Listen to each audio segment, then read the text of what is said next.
This little video series is Dying Dar's Way, Radically Real Spiels on the End of Life. I'm here with my friend Dr. Andrea Eberly, and we have actually been experiencing some tension around some of my end-of-life planning, and we thought that it's not just valid but really important for other people to understand that there's not total agreement on all of these issues, and that good friends, people who love each other, sometimes grapple with the details.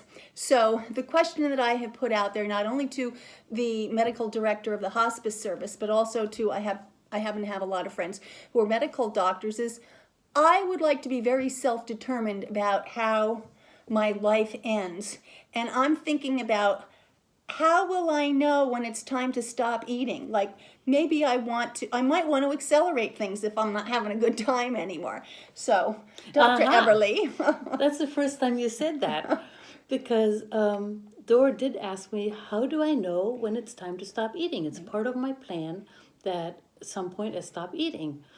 And I answered, well, Dora, that's not something you consciously decide.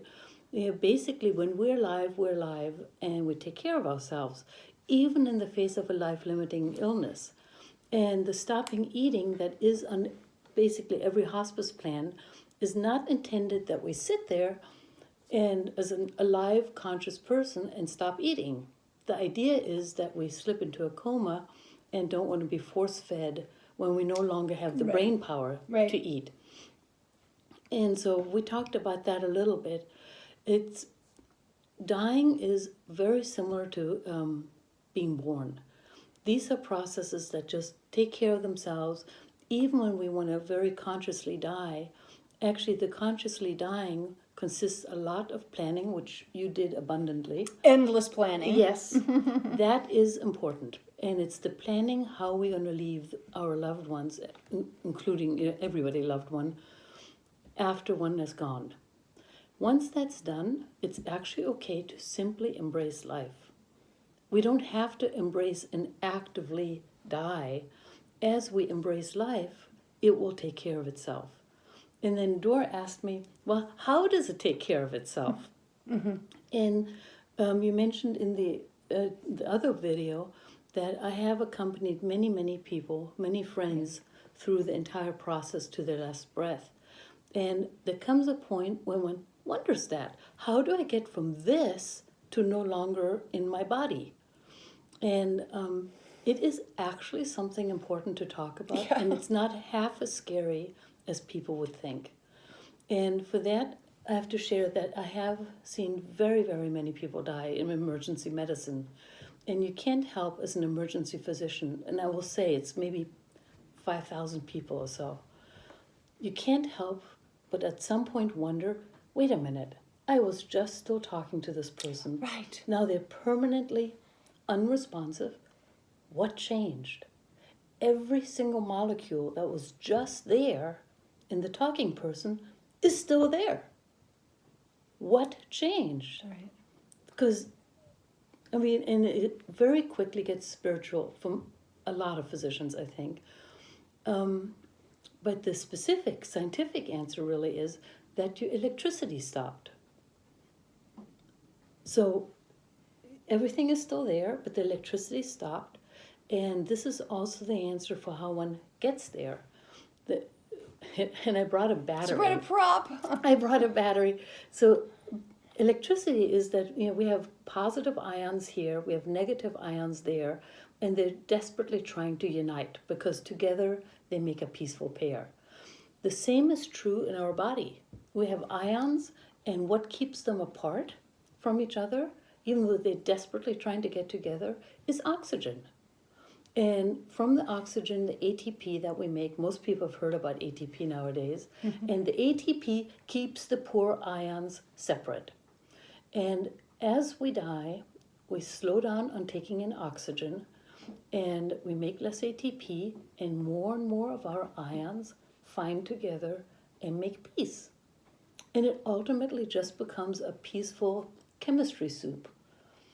And then it's a dead battery.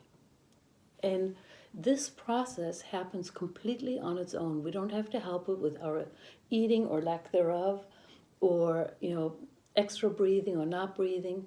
But the two things I've seen that help with this process of making it more peaceful.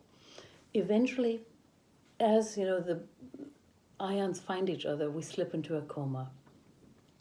Prior to that, oxygen hunger triggers the adrenaline system, and oxygen hunger can really truly make a person suffer. That suffering we can help each other not have. And so it's okay to actually get supplemental oxygen when oxygen hunger really starts happening. That will not stop that process, because it just stops the adrenaline from going sky high. This is really important for me since I'm 3 lobes down and 2 to go. I feel like a Right. baseball game. Don't be afraid. Don't be afraid of oxygen, because it allows our adrenaline system to normalize. It allows us to still be ourselves. And that's the important thing that many, many people don't realize. But as we breathe that extra oxygen and we can stay ourselves and not have a hyperactive adrenaline system, what does happen silently is the carbon dioxide builds up in the body. That we don't feel. We're not wired to feel that. And that's what makes us sleepy and peaceful, and we just glide into a coma. And that's when the stopping eating, all that naturally happens. Just naturally happens. And how about if there were bone metastases or something very painful? And since I'm stage 4 lung cancer, I have a 20 to 40% chance of developing excruciating pain from bone metastases. Then I would manage that with morphine. with morphine. And you bring up another good point. So don't be afraid of oxygen all the way until the last breath, because it really is kind. For pain, here comes another thing that people don't realize. If I, as a person without pain, were to take morphine, it would zonk me out. It would make me sleepy. The thing I've observed is when people with a lot of pain take morphine, it's almost like the pain absorbs the power of the morphine. It's selective. It does not make you sleepy, or very little. Isn't this good to know? And it's extremely important to know, because people don't medicate their pain out of fear that's going to make them a zombie. But like I said, there's that odd thing I have observed, that pain seems to absorb the narcotic and set you free to be yourself, rather than be high on pain and adrenaline. I need to listen to all of this. And it might make you a little bit sleepy. I don't want to misrepresent it. No, that's But that's it is, okay. people don't realize that it actually allows you to be yourself. And so those are the two things I've seen help, is oxygen for the hunger of oxygen, Right. and morphine for the management of pain. Well, it's you so- should not hold back. It's so humane these days. She's saying this probably because she knows I have a very long history of avoiding medicine at all costs. And so do I. I became a doctor, so I don't have to go to them. There. There you go. So I would like to say one final message about non-specific preparation and end-of-life planning. Death conversations don't start when you're urgent or imminent. It has evolved in my friendships of just being real with people. That to me has been the best preparation for the sudden, unexpected, felt like a tree one day, diagnosis of stage 4 lung cancer with no warning. I think a big part of the reason why I have been okay through this is that I have normal, real, authentic conversations all throughout my friendships. You'll probably be surprised. I'll gently disagree. Ugh. It's cultural. There are cultures that have a mutual script of the dying person is not supposed to know, and the rest of the family doesn't tell them. Well, they all know. Right. But they follow a different cultural script. I will say that if people are open to it, I much prefer the openness.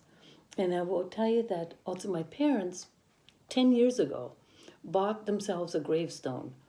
And we kids thought that was so disgusting that they talked to us about it. They showed us pictures of this gravestone. There was no dying date. There was just a birth date. And oh my God, we just rolled our eyes. It was so yucky. And we have since come to so totally embrace this Right. gravestone. Right. And in matter of fact, my parents have changed where they want to be buried. So now we're talking about how do you move a gravestone, in our case, from Sweden to Germany. And it's just become a huge family topic. And truth be told, we're actually pretty grateful that it is that open. Well, okay, now Andrea is putting me back into my own value system and reminding me everything has to be delivered in I statements and owning our own positions, because really our own position is the only one that we can advocate for. Yes. Thank I you. happen to like yours. I would do it the same way. Thank you.